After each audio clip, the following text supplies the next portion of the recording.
Regency Rangers is an absurd, over-the-top comedy action-adventure intended for older audiences. Content warnings can be found in the episode description.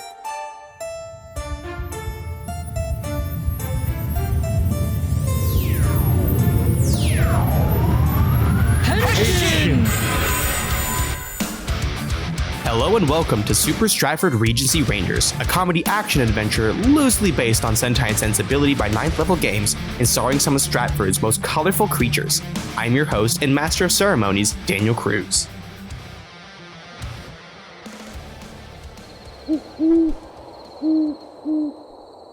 Stratford, in the dead of night. Only the most reclusive of vampires are strolling about the town at this hour.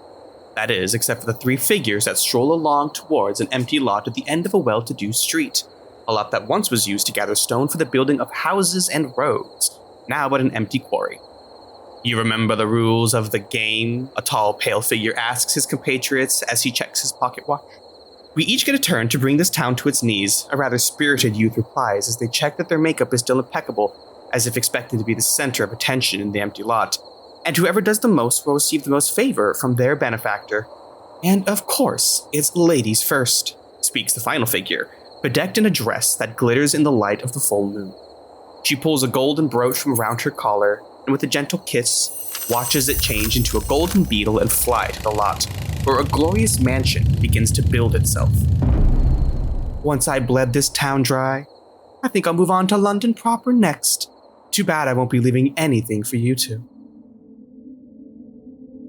We flash back to about a month before the events of our story, over in the House of Mysteries. Inside, the furniture and layout of the manor are rapidly rearranging themselves in preparation for transit. Maledict and Marlowe are making their final preparations to leave on a working holiday, when a knock at the door summons Maledict over and he finds a note from Lady Gonzo, which reads, Maledict, some urgent business in London has come up that requires my presence, so I am leaving town immediately.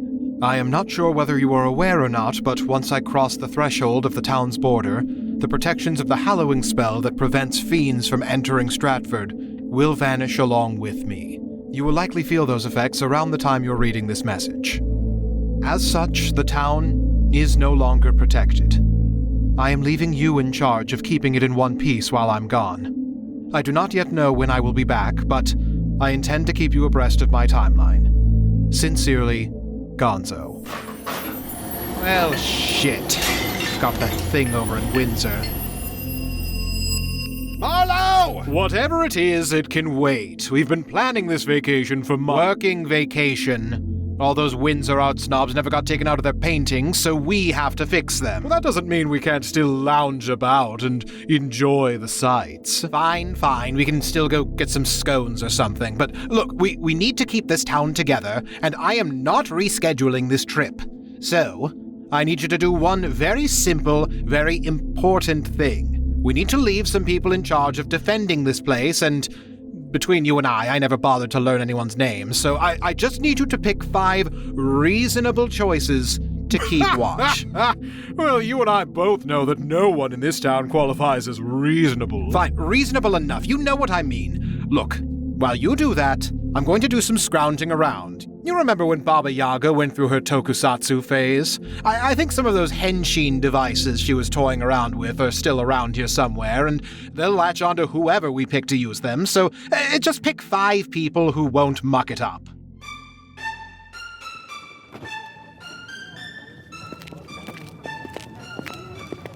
So, you all approach Lady Gonzola's office. You are all given separate invitations to arrive. You weren't necessarily told that this was going to be a group effort, but as you arrive, you start to see the town loafer, the town mad scientist, one of the matrons of the town, and a realtor who's been trying to keep himself a relatively low profile aside from his being a realtor, and one of the newcomers. And I will let you guys have a few moments to introduce yourselves to each other. Hello, I'm Danger Dangers, and I will be playing Richard Milo Renfield. He's back. Oh, he's just still like that. Oh, God. Yippee! It's been a difficult few years of adjustment, but I've reacclimated to more or less a normal existence, and as the new arrivals in town are getting ready, I am doing what a realtor does and preparing the new houses to be shown off and to sign the paperwork to get our newest residents in. Well, it's nice to see some new faces around here. Hello and welcome to Stratford, the town of second chances. I am pleased to make all of your acquaintances. Hello, my name is Ben Magnet, and I play Dr. Gordon Toppemhat, a renowned scientist who studies in, there is a really fun scientific term for this, but I like to make stuff go boom. So we call it the science of boom in this household. And I also have refused to acknowledge that I am dead. I still think I am very much alive, because when I died, I actually did see the pearly gates. I just told them all to bugger off because I still had some stuff to do down here. So I'm still here, continuing my science experiments. What a hero. Oh, hello there. My name is Sir Gordon Toppemhat. Pleasure to meet you. I just have one question for you. Do you have a house with a very large basement and somewhere very far away, because I will be conducting experiments that make very loud noises, and apparently a lot of people have a lot of complaints about that for where I was from. So if that could be arranged, I would gladly accept it, and also you will be one of the best chaps I've met thus far. There is no shortage of deep chasms running through this town, so I'm certain that we can make something work. Oh, excellent. Jolly good, jolly good. Already you're making a fine reputation for yourself, young man. Hello, everyone. I'm Aaron, and standing in her boudoir, looking matronly with her hair done up and her face hidden behind a fan, stands the Kuchisake-Onna, watching as her servants fuss over her daughter, who she's trying to marry off. Doesn't everyone think she's beautiful? She puts on her dandelion ribbon in her hair to tie it up, and she's got a big pair of scissors strapped to her back, replacing what would be the bows of a ribbon tied around a kimono. Ooh. And she glares at her daughter, who has not gotten any fucking success so far. Don't care too much for her. And she steps out to the promenade. You can call her Sake, you can call her Coochie, just don't call her before 10 a.m. I don't know that you want us to call you Coochie. No. I said you may. We have permission. All right. I'm going to keep that noted. Also, just out of curiosity, are we going with honorifics? Yeah, sorry, Lady Coochie. Okay. There cool, we go. gotcha. There we go.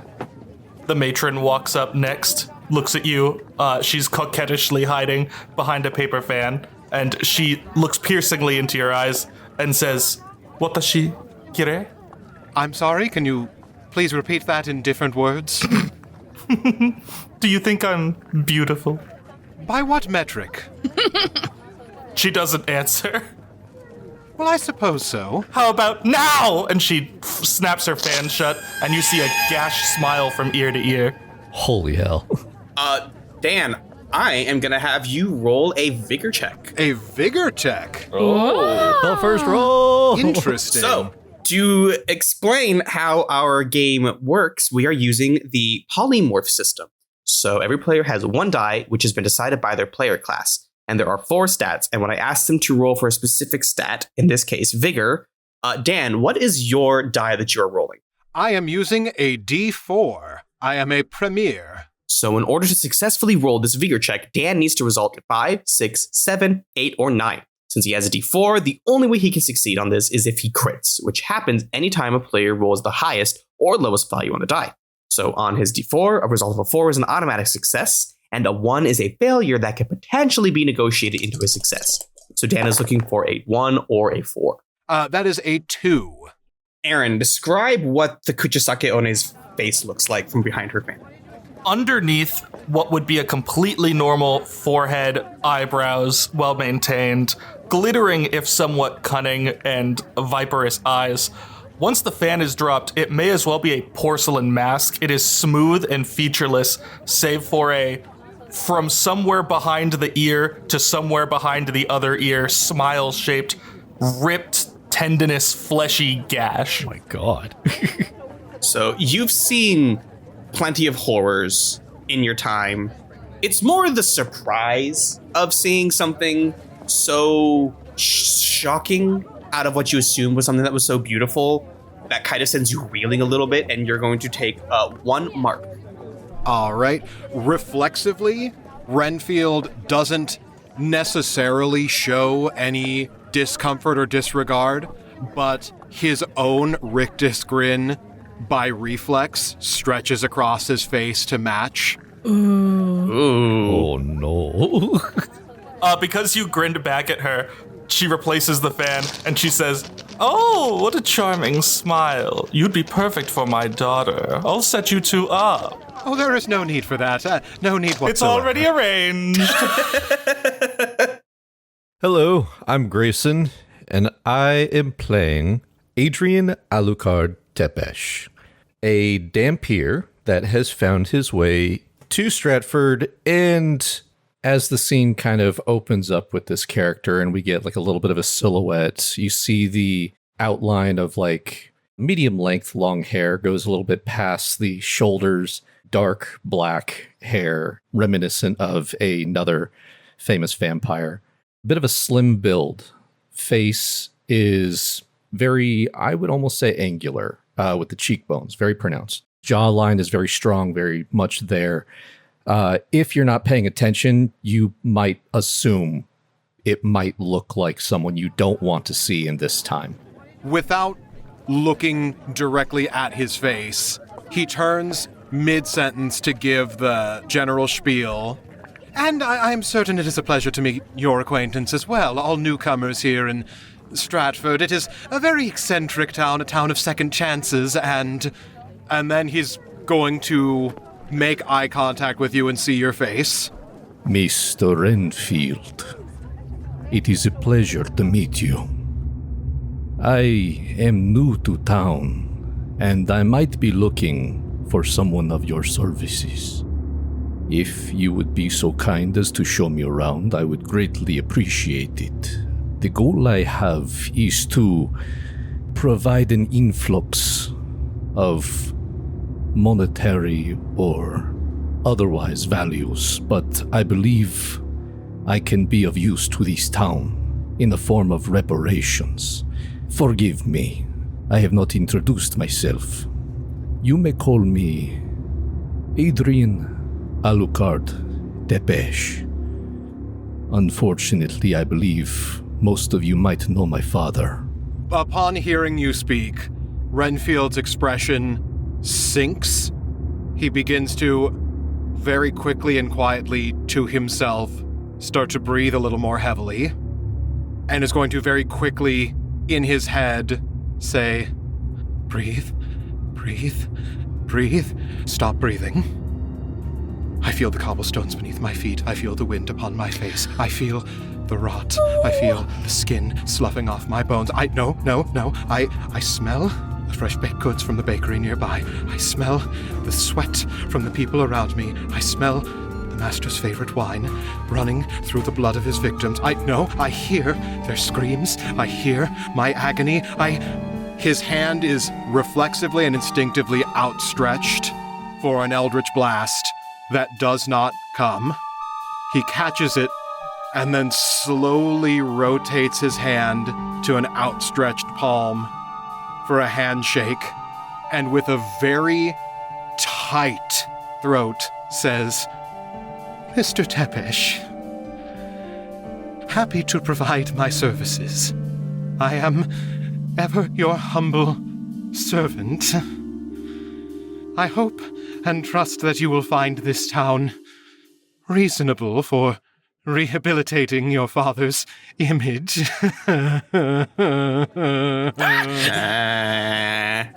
I believe you misunderstood. I'm terribly sorry. Still getting a grasp of this language. I am not here to provide any form of positive outlook upon my father or family's current standing. I am simply here to make amends for what he has done. So, by all means, do not refer to yourself as a servant at all, but you provide a form of service to the people, and I would simply like to partake of such services if you would allow. Well, I suppose that begins with this meeting. Please, after you. But of course, Lady Kuchisake-Onna, Onna, but yeah, thank you. terribly sorry. Would you care to join me? Oh my! And she like puts out her arm and she's like, I've got a daughter I'm trying to marry off. And she like fluffs her hair. Anyone, really. He will take your arm in a very gentle gesture. It's not as practiced and fluid. You can certainly tell that he is trying to keep up with propriety. Whatever excuse you need to hang out, big boy. And I believe they just enter the room together. Hi, I'm Jordan, and I play, Frederick the Loafer, a very just normal-looking human man. How many years has it been since season 1? 5 years, I believe. You tell me. Yeah, we'll say 5.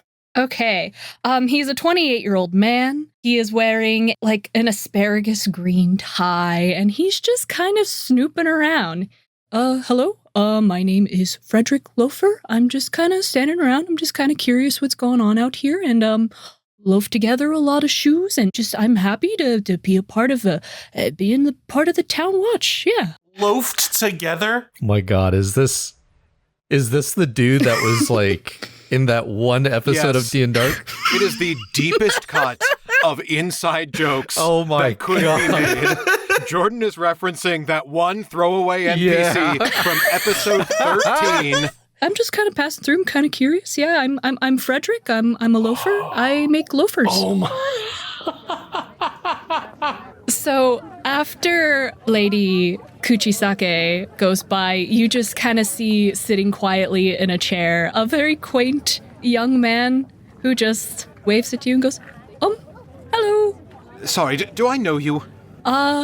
We might have met already. I'm Frederick. I'm a few houses down. Yes, look, now's really not a good time. I need a few moments to myself, so just go on ahead without me. I'll be right in. I don't even know who you are, so just please. I'm Frederick. I'm a loafer in town, and I'm just kind of, I just kind of hang around. Sure. Could you kindly fuck off and we'll do this another time? Gives you a thumbs up with a very just earnest little smile. So you all enter into Lady Dagenzola's office, and Marlowe and Maledict are there waiting for you. And they are informing you that they will all be out of town for a couple of months, and that they believe you to be the most reasonable to leave the town in the care of. Cut to Marlowe putting the names of everyone in town in a cauldron and randomly spitting out names until he gets a result that he thinks is funny. Maledict produces 5 small stones, which latches onto something personally significant to you, turning it into its Henshin device. You will stand together as the team's Sentai, the fighting force to keep things protected.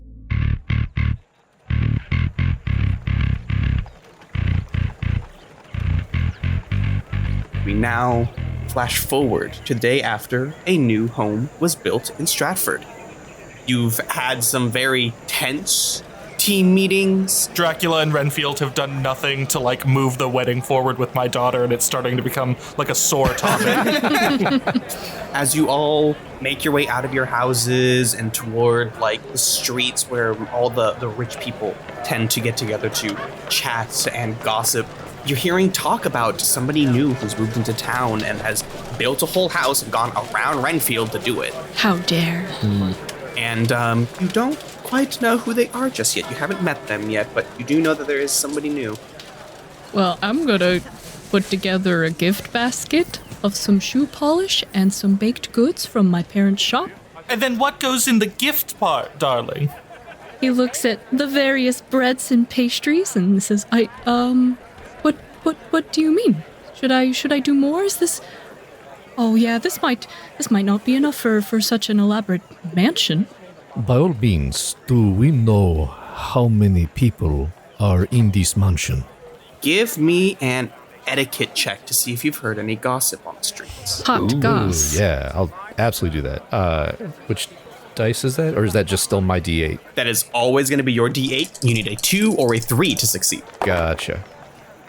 That is a 7. That is a 7. So unfortunately, all the gossip has not necessarily been about the servants or about the person who is in charge. It's more just the very early morning gossip of, oh my God, did you hear that somebody has moved in and that they went around Renfield to do it?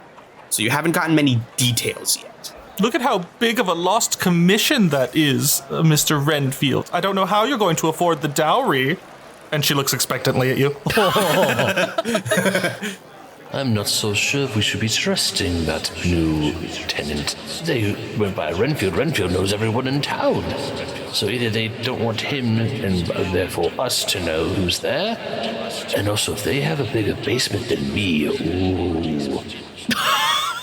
Guys, I'm sure they're just a little shy. We should just maybe go say hello. Or they're trying to get a one-up on me and my experiments. Mr. Gordon, perhaps people are not as deceptive as you might be thinking.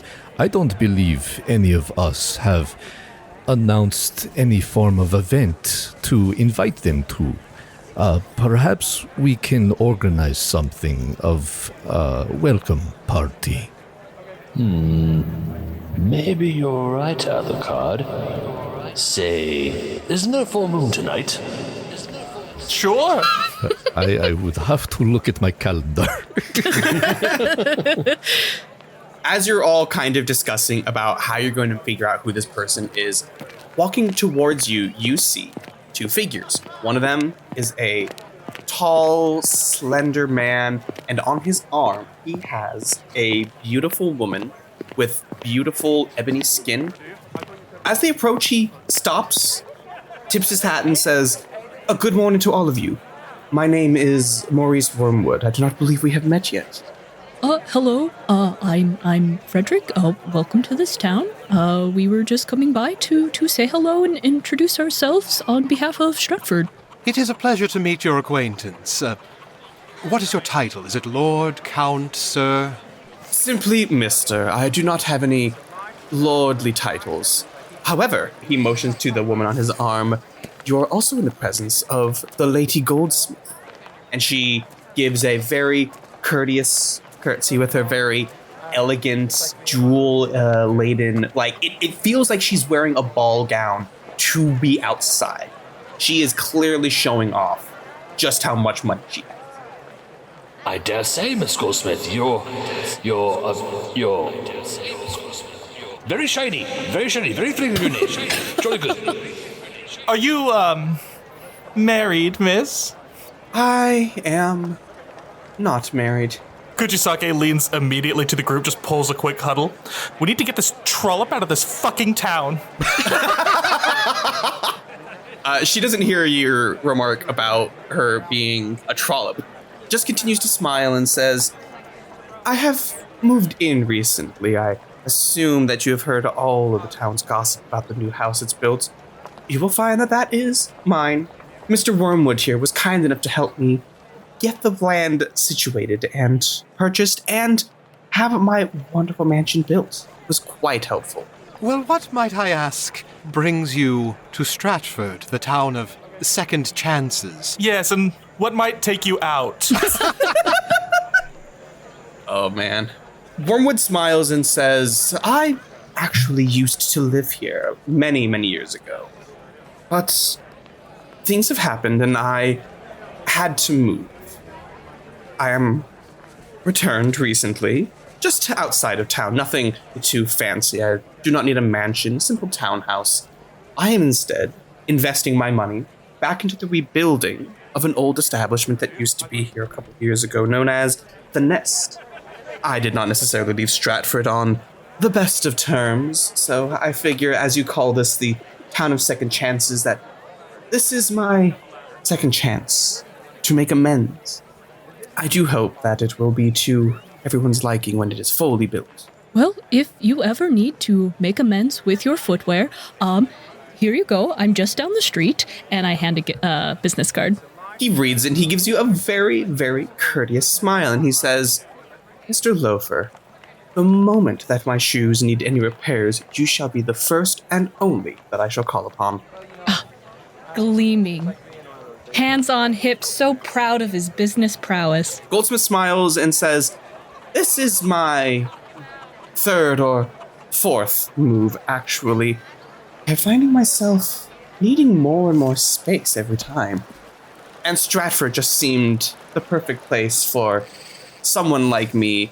And as she says that one, she kind of touches the necklace she wears. And I'm sure that Renfield's going to love this. She's wearing a soul cage. She is a lich that is under effect to look like she's not actually undead. Fascinating. Interesting. This is information privy only to Renfield? You probably would recognize this as a soul cage by virtue of your father and all the dark arts that he was into. You would probably recognize this as a soul cage. I will clarify that father was not in his life. Mother took him away and never really interacted. Okay, so then I guess not. You probably wouldn't recognize it as necessarily a soul cage. Okay. You can at least tell that it is magical. Gotcha. Okay. Renfield's going to take immediate notice and interest in that, and is going to say, "Well, Lady Goldsmith, should you need any expansions, I can take a look at the contracts you've made and ensure that you're getting the best deal out of your transactions. And should you need to move again, I'll pack your bags." Whereas you might have expected Wormwood, who might be, offended at the idea that you want to snipe this from him, he simply smiles at her and says, "And there you have it. Should you need more, you have found your perfect inn while you're here in town, my lady. If you'll excuse me," he takes a step back, he releases her from his arm, gives you all one more tip of his hat and says, "If you'll excuse me, I must go and oversee the building project. I do hope I will run into you all some other time." Is it okay if I potentially follow along with him and try and strike up a conversation? We can do that in just a moment. Yeah, that's fine. Before you head off, Goldsmith smiles and says, "I will be having a getting to know the community party this Saturday at my mansion. My servants are already setting everything up. I do hope," she kind of scans to see, highborn, a doctor, highborn, a loafer. She kind of stares at the loafer. She smiles. "I like your face. You are invited as well, all of you. Please, it would be my greatest pleasure to have you all attend my party." Fred's gonna blush. She then looks to the Kuchisake-Onna and says, "You speak as if you have a daughter that you're trying to marry off, and you see me as competition?" Well, a competition means you could win, darling. She just continues to smile, and she pulls off an earring, Oh. and she says, "Would this be considered enough for a dowry?" The Kuchisake-Onna was also taking off her earrings, thinking they were about to fight, and then she's like, "Oh,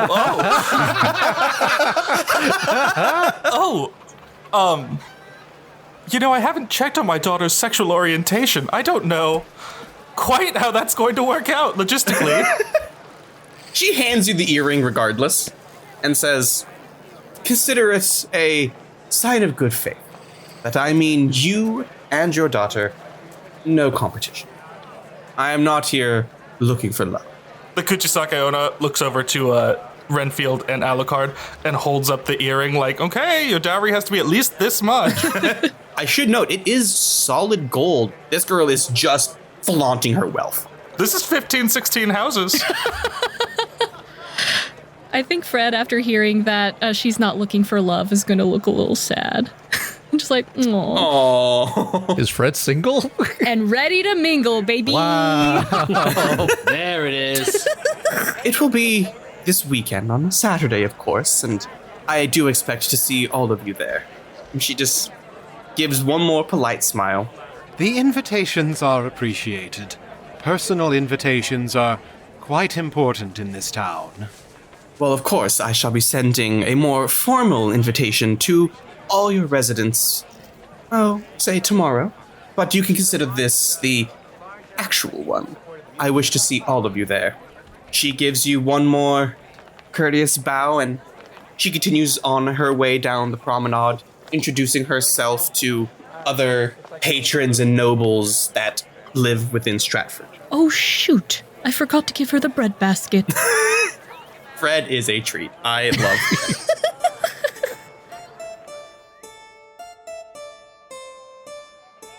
We'll cut real quick to Alucard as you're walking along with Wormwood. What was it that you wanted to speak with him about?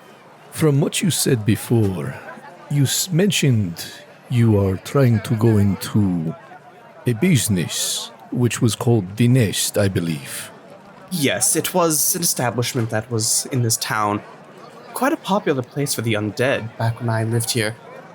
Unfortunately, a couple of years ago, there was a whole debacle with a demon incursion, a house turning into a giant walker for some strange reason, and the nest was destroyed. I am here attempting to rebuild and renovate and innovate what came before. Absolutely inspiring. If you are looking for a partner in this business adventure, please do not hesitate to call upon me. The goal I have in this town is to provide a flux of monetary value along with other services, whether it be defending this town or simply inviting more people to begin anew. He gives you a courteous smile and says, I will keep that in mind, but if there's anybody you should be speaking to about income affecting this town, Lady Goldsmith has far more than I can offer.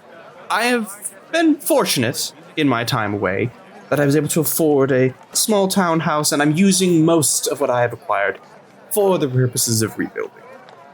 I will not say no to potentially becoming partners, but if you'll excuse me, that will have to be a little bit later. I've already begun the early construction, and we'll see about what kind of help you might be able to offer us in the future. Mr.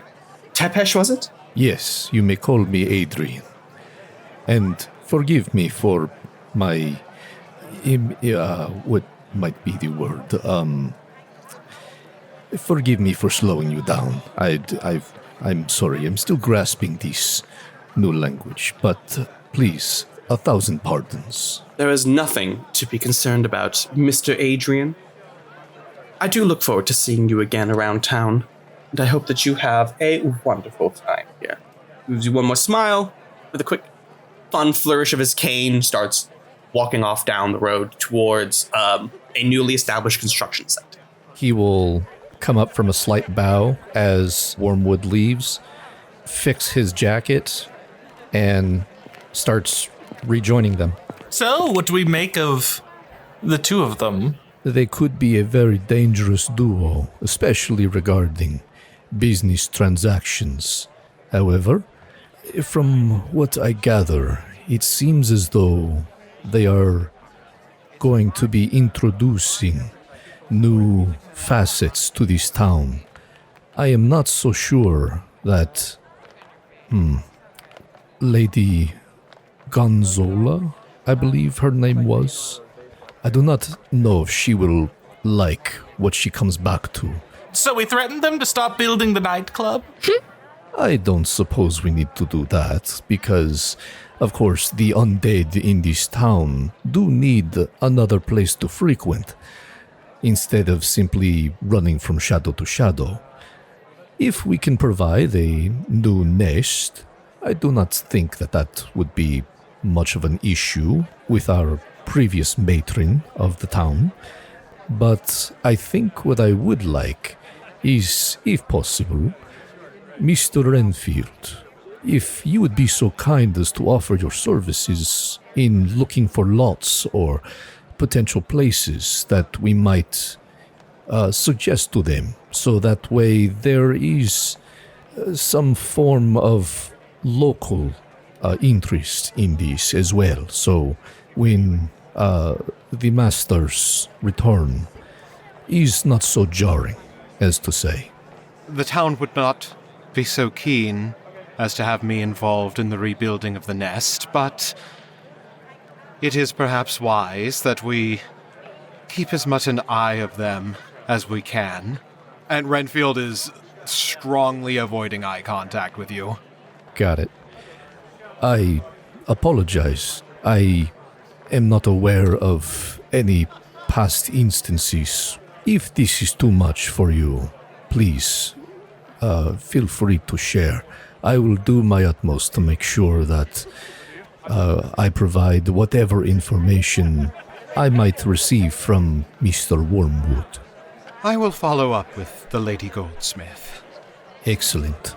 So as you were all having this conversation discussing what to do with Wormwood and Goldsmith, you hear somebody from maybe a street or two over scream.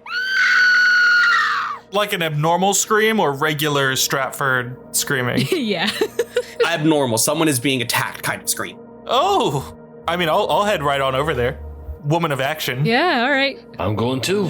Yeah. As you all make your way over, you see ghouls that are dressed elegantly but in tatters. Like somebody dressed them fancy, but they're ghouls, so they kind of destroyed the clothes. Oh. I know what this is. And they are knocking over people in the street and like attacking them and trying to basically mug them. From the looks of things, they are like ripping clothes and destroying. Oh dear. Oh, working class. When these fellows call down, I'm gonna have to make a call to Taylor. Taylor the Taylor? Taylor. Is that with a Y or is it with a no Y? Why? I think it's because he needs to know. Somebody please help me! I can give you their card. Oh, but before then, let's help these folk. Do we clock whether this is something we should approach as members of town and try to pacify, or are we clocking this as it's go time? These are not presidents, these are monsters. Gotcha. Okay. Yeah, so sorry about this being the setting for this, Daniel, but you will need to specify in excruciating detail every time. Yeah. Hey, these guys don't live here. These guys are the poors. They don't get to come out in the daytime. These guys are the poor zombies, not to be confused with the poor zombies that already lived here peacefully and passively. There are poor zombies, but the poor zombies know better than to attack people. These are not those folks. There we go. This is a non-consensual mauling. There Yeah. we go. The Kuchisake-Onna snaps her fan shut and gets ready to activate her Henshin. So, sides of boom time? I think so. I take off my shoe. Huzzah! Violence for science! Alucard will pull his saber and stand in front of Kuchisake-Onna. All right, so what I need from you guys is one good Henshin on 3. Ready? 1, 2, 3. Henshin. Dan. Hell yeah! Let's go! So, this game does not use movement and all that stuff. You are simply going to kind of describe how you want to fight them. I will tell you what skill to roll for that attack, and we will see how this combat goes. Once everybody's had a turn, anybody who is left will try and punch back. Gotcha. Swaggies. After this bright flash, you find yourself being wrapped in this beautiful armor, and you rush into combat. And we'll start with our Fuchsia Ranger, Renfield. Please describe how you're going to go into combat with one of these ghouls as it looks up at you from patting down a guy. It kind of looks up and Renfield instinctively reaching out to compel and control the undead, and finding the power not accessible, sighs and goes for the Henshin device, a device that took the form of a very familiar soul cage-wielding amulet. He locks eyes with Alucard, feels the hate flow through him as the power and energy overtakes him, and that rictus grin reflexively and unwillingly spreads across his face, morphing into a large grin-shaped visor that overtakes his entire head. He reaches down for a pair of wooden stakes, and he will attempt to maneuver around and strike from behind. Make me a footwork check. You need a 3, 4, or 5 to succeed. That is a 4. That is a 4, so you manage to get around behind it and describe how you beat this thing. I am going to sprint towards it, and then dodge and evade off to the side at the last minute, sweep around it, and try to impale it from either side. It's clear that the magic that resurrected these things is not particularly strong, and so it actually dies. Does it explode? Not yet. Not yet. Gotta save the explode. Putties don't explode. Putties don't explode. We'll save the explosion for Ben. Yeah. There we go. Yes. Fred, would you like to describe what your suit looks like and how you're going to deal with your ghoul? Sure. So Fred will take off his shoe and then do a spin as the asparagus green colored tie kind of stretches out and wraps around him. And then by the time he swings around to put his shoe back on, he's kind of a heavier set guy, but you still see his heel flying way up into the air to drive into the side of this ghoul's head as he fully transforms into the green, asparagus, ranger. The Green Chancla Ranger. Green Yeah. Chancla Ranger. What stat were you wanting to use for this one? Footwork. You were wanting to use footwork? That's what it sounded like. I just wanted to double check. Yeah. He's Fred the Loafer. He can roll footwork for anything. Hell yeah. I know, it has to be footwork. He's got to be an amazing dancer. That is why I picked this dice. That was a 3. Which is enough, so Perfect. Okay. describe how the attack connects and I'll describe how it dies. As the transformation finishes and his heel comes swinging around, connecting to this ghoul's temple, it sends a reverberation through the core of this guy, enough that the little bit of meat in his mouth goes flying out. You watch as this green energy rockets through his temple, and you can watch as it spreads throughout his entire body and very specifically stops at the soles of his feet. Hell yeah. And there is a moment where he's standing there firm, and then he just collapses. Never discount a well-made shoe. Gordon, Yes. would you like to describe what your transformation, your suit looks like, and how you're gonna beat up this ghoul? Fuck yeah, I do. So Gordon takes out his pocket watch, he spins it around, and as he taps the top of the dial, the pocket watch kind of transforms and expands. And as it does, this beautiful suit of armor, but its base color is that beautiful cerulean, and it has these silver glossy accents on it that you would see on flintlock pistols. There's bits of machinery like gears spread throughout. And on his chest are these 2 beautiful silver crossed rifles. On his hips are 2 pistols. On his back are 2 rifles. And the way I want to frickin' destroy this guy is I want to reach for one of the rifles on my back, which is a triple barrel shotgun. Oh my god. Because 2 is not enough. Innovation. As I take out triple barrel shotgun, flip it open, load 3 shells into it, cowboy style, flick it back up. I point it up and I go, "Back off, you spooky bitch!" And just blow it to hell. Go for dueling. All right, shooting for dueling. You need a 4, 5, 6, or 7 to succeed. That is a 5. So, do you just rapid fire all 3, or is it one shot, 3 shells? It goes boom, click, click, boom, click, click, boom, click, click. All right, first shot, you blow the thing's knee out, it drops. Second shot, you blow its other knee out, it drops. It looks up at you. Third shot, there goes its head. Hell yeah. Kuchisake-Onna, your turn. After yelling Henshin, she lifts up the Henshin fan. On one side are kanji that spells out, "Can you see me?" When she moves it out the way of her face, it's now covered by the helmet of the Sentai suit. She does a twirl, and as her kimono comes off, underneath is the Dandelion Ranger suit. It's covered in kanji lines going everywhere that ask variations of, "Am I beautiful? Can you see me? What do you think of me?" Things like that. And she pulls out her scissors that were strapped to her back, splits them apart, and they're now 2 big sabers with just huge looping handle guards. And she leaps into battle. That is pretty good. Hell yeah. I will say, with running at it with 2 swords, I'll say that sounds like a dueling check. Oh, who's ready for the first fucking failure, you guys? Let's go. Oh 1, take it or leave it. Well, a 1 is the one you have to bargain for. Bargain. Bargain. Have you considered you just gave me a compliment and it would be really shitty of you to now?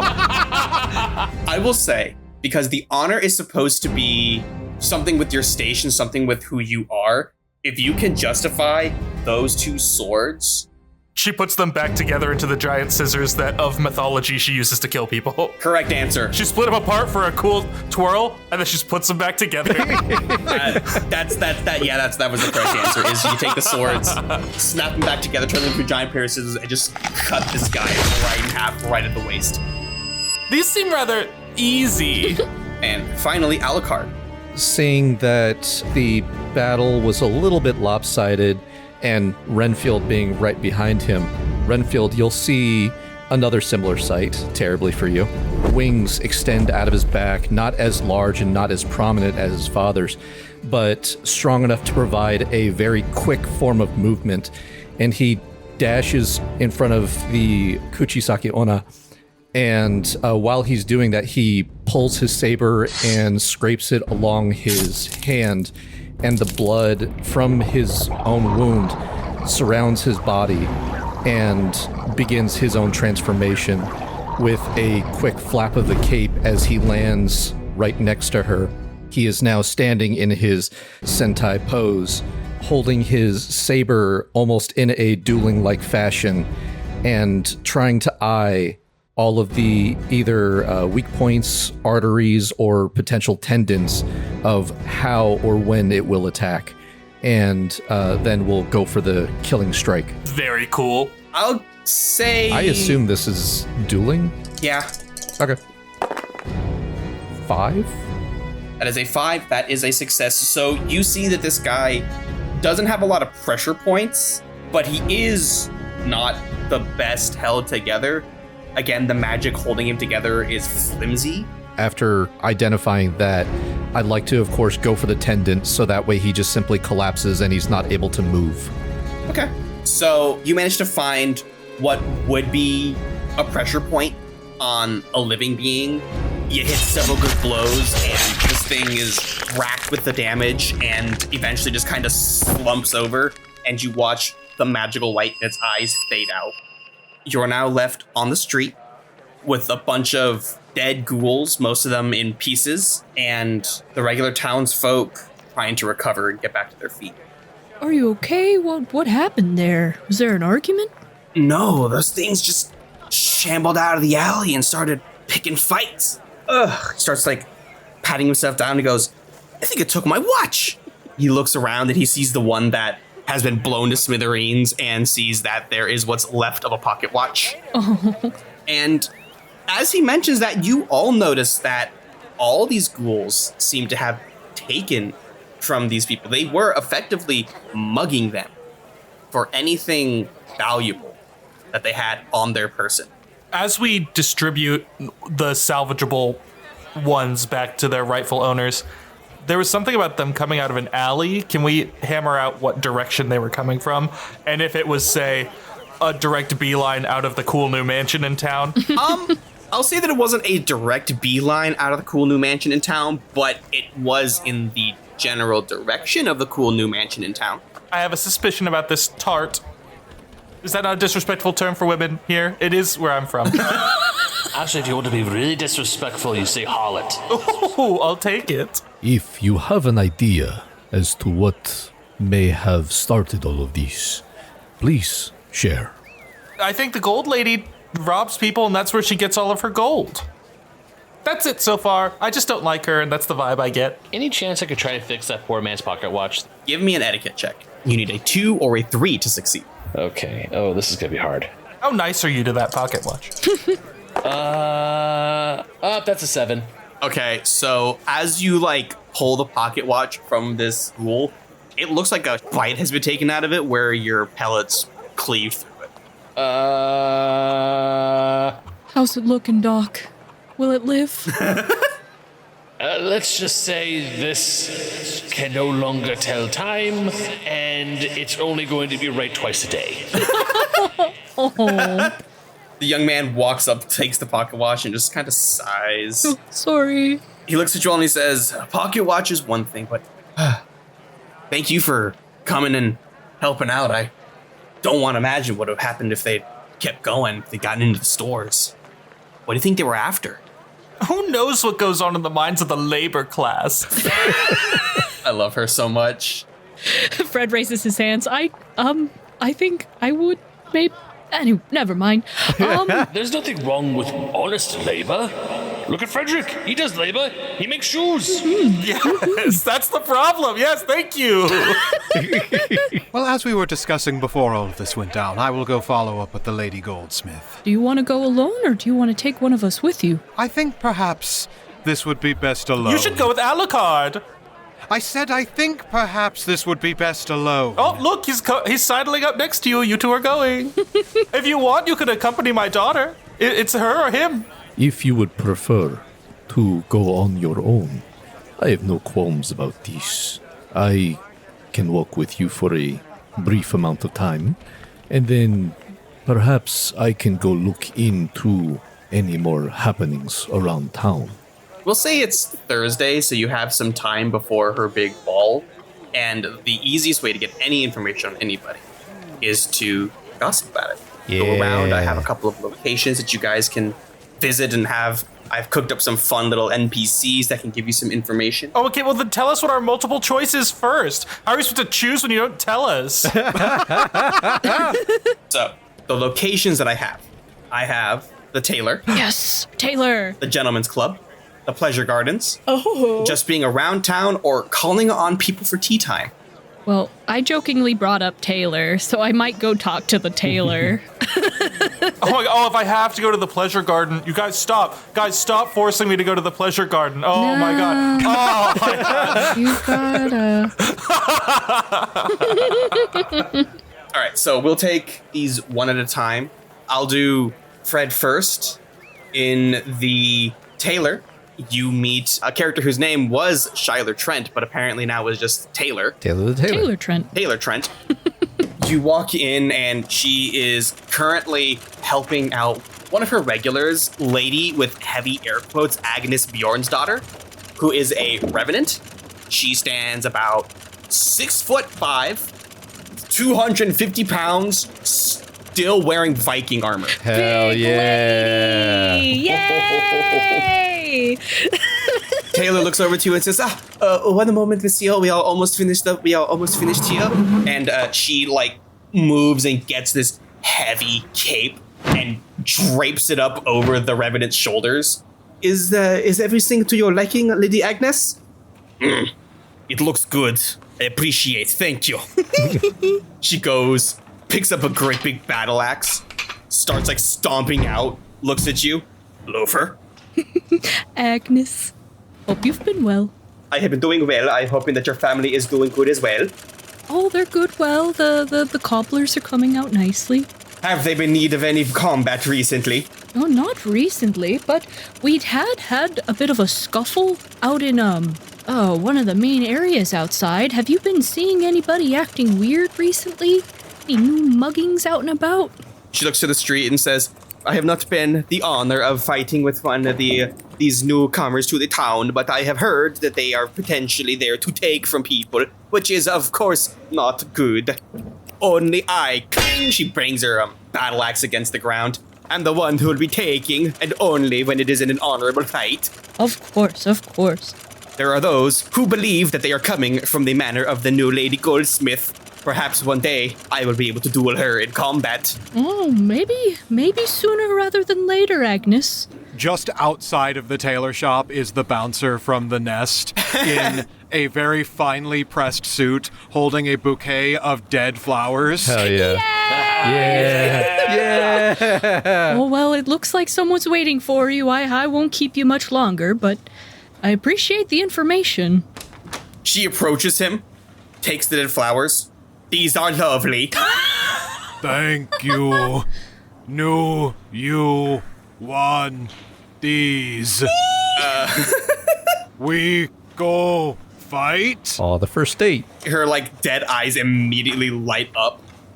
She eats the flowers and two-hands her battle axe. Hell yeah. Yeah, what a woman. I meet you at dawn tomorrow morning.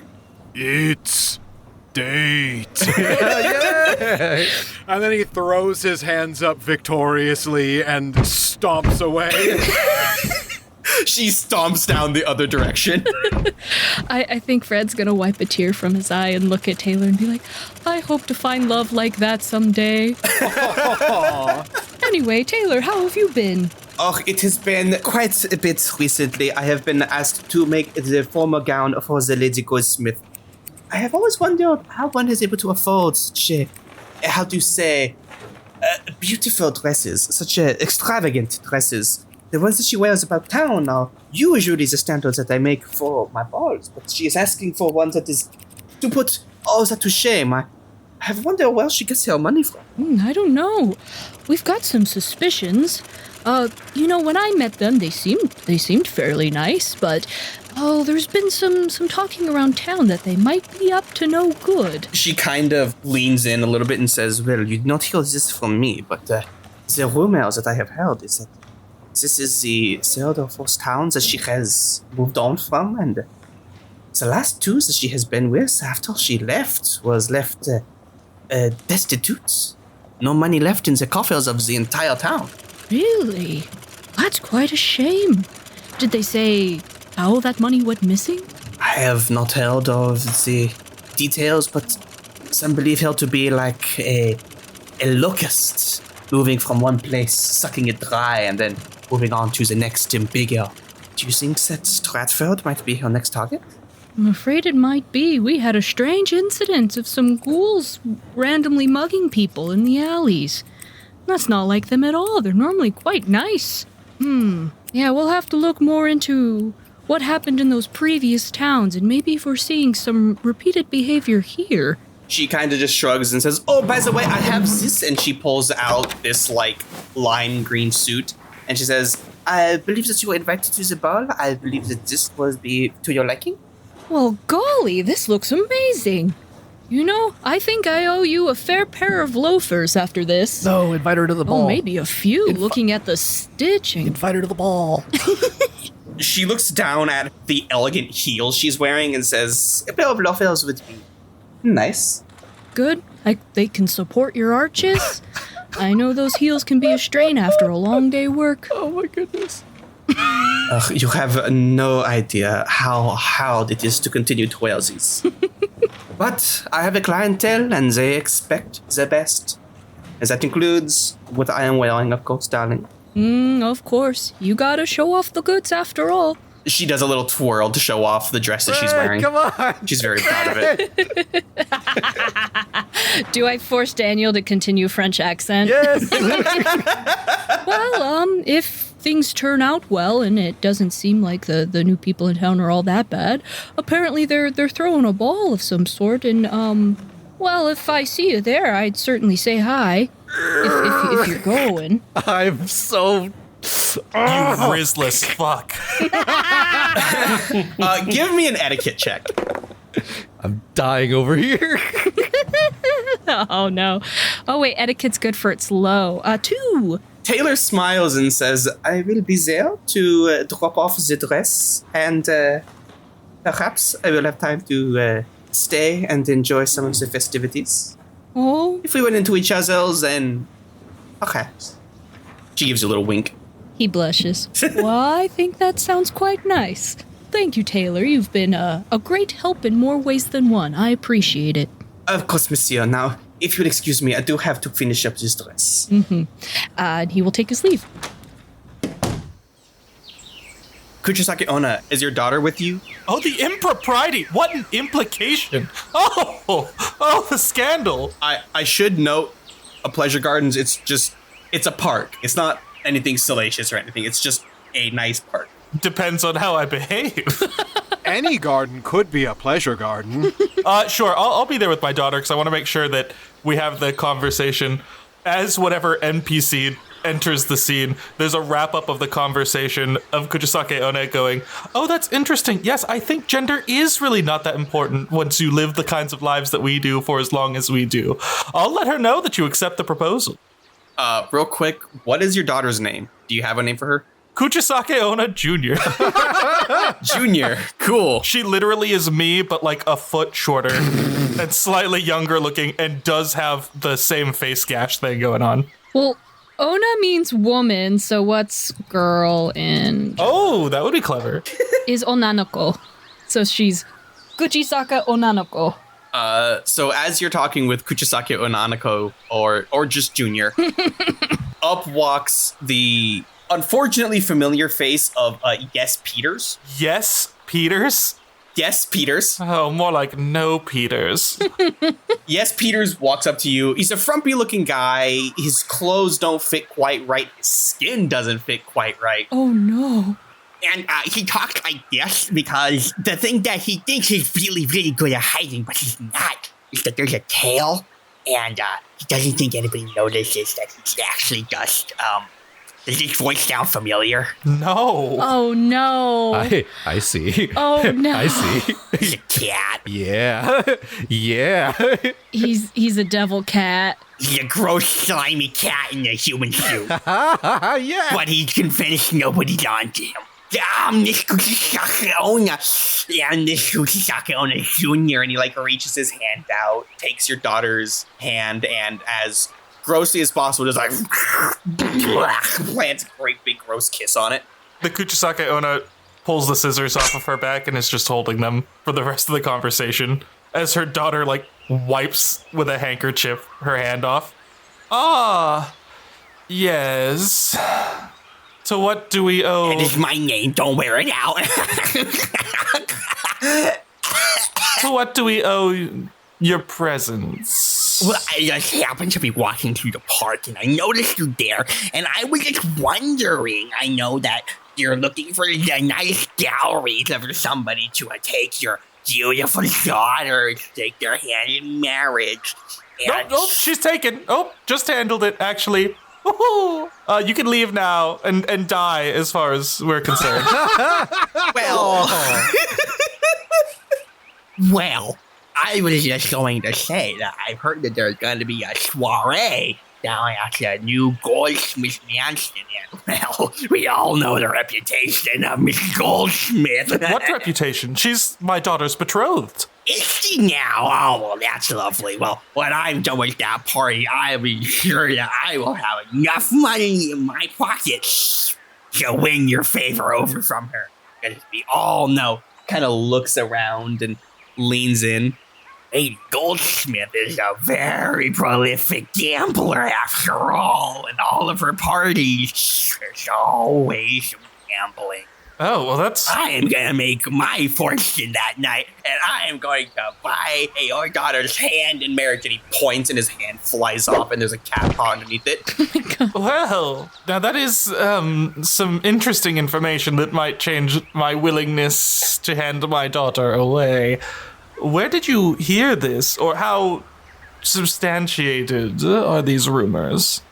I've had some friends who have been working with some other certain friends who have had a chance to go to their party. I don't believe you. That you have friends. The party is the fine part. As he says this, he's walking towards the hand casually to just pick it up and put it back on. The Kuchisake-Onna like kicks it a little further with her foot. So as I was saying, and when She's just getting further away, continuing to talk, expecting that you're following him. This is your chance. Go. And Kuchisake-Onna runs out of the garden and leaves just the two of us to talk. I was like, go. When he comes back, his hand is armed backwards. where's your daughter off to? Where'd she go? Oh, case of the vapors. But that means we can talk more frankly, of course. So why would she... Does she win this goldsmith? Is that where her wealth comes from? I mean, I assume that that's probably where she gets her money from, but you didn't hear it from me. You probably won't see it at the party. It tends to be pretty hush-hush, you know? Well, not that hush-hush. Any old fuckwad on the street can hear it, apparently. But don't worry. I did not hear it from you because, trust me, I have not spoken to you here today. Damn. Well, it was a pleasure to see you again. He tips his hat and it falls on the floor. He picks it up. There's the tail sticking out the back of his pants. And he puts the hat back on. It was a pleasure to see you. I hope to see you at Lady Goldsmith's party. The pleasure was all yours. Of course. And Kuchisake-Onna will go and talk to the guards about who they let into the pleasure gardens. All right, so who wants to be up next on our list of fun little scenes? Oh, fun! That's all of you are going to be subjected to fucking human rights violations. Well, surely you can't have more than one rot spell clone. Tag me in, Daniel. Oh no! Oh no! I can go next if nobody else wants to. Okay. Were you looking to get some tea time and try to get with Lady Goldsmith? Yeah, tea time ideally with Lady Goldsmith, but I'm not going to force your hand. I'll say give me an etiquette check and we'll see what happens. That is a 3. That is a 3. So it takes some time. And chronologically, I'm going to put you closer to the party itself.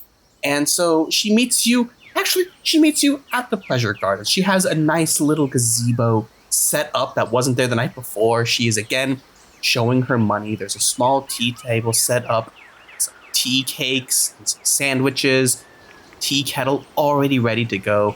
And she's waiting for her and she says, Mr. Renfield, it's so lovely to see you. It is a pleasure to make your acquaintance. I'm going to step around the fake hand that is just still sitting on the ground and make my way to the gazebo. Do you know about that? Why is that there? I could not even begin to tell you what some of the morons in this town are up to. I've come to speak with you on very delicate business. What sort of business are you looking to deal in, my good sir? And she pours herself tea as one of her servants, who you note is, in fact, a ghoul. Dressed much nicer, but is still a ghoul. Brings her a small plate with some cucumber sandwiches. I am no stranger to occult dealings and have a bit of a history with this town. I would like to request an allyship with you. And as he says, I'm no stranger to the occult, he is going to visibly palm his former soul cage.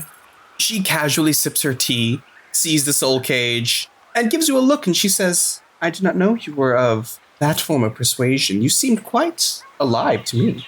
It is a rather long story, but rest assured I've plenty of experience in dealing with this realm that you and I both co-inhabit. What is it that you seek out of this town? She continues to have just this genteel smile on her face, and she says, well, as I have mentioned, I'm not necessarily here looking for love, as I know some others are. I truly am here simply to put this rather bluntly, to fill my coffers, as it were. I would love, at some point, to make Stratford my summer home and have one in London proper. But as of now, that is still a little bit too far out of my purview. Of course. Is there any particular avenue in London that you were looking to cultivate? I have some experience dealing with the Fairfax estate, which is currently vacant as of this time. She looks to one of her ghouls, who nods and turns, and she says, Fairfax? I hadn't considered Fairfax. I will send some of my men to take a look and see if it's up to my standards. I hope you would understand if my standards are quite high. Yes, well, it does have a bit of a history of hosting some of the more extravagant members of the English countryside. If that will be to your liking, and a few places around town will be to your liking, I can see to it that those coffers of yours get filled. If you can see to it that there are certain members of this town who are not around to do the filling. She just smiles and takes a bite of a sandwich. Would these individuals happen to be related to a certain someone who had, I won't call it popularity, but power a few years ago? There's no need to be coy. I'm talking, of course, about the Dampier child of Count Dracula. You wish for me to do away with them for you? There are certain problems with my life and my state of being that have resurfaced since he's decided to show his face around here, so not seeing that child around this town that I inhabit is all that I want.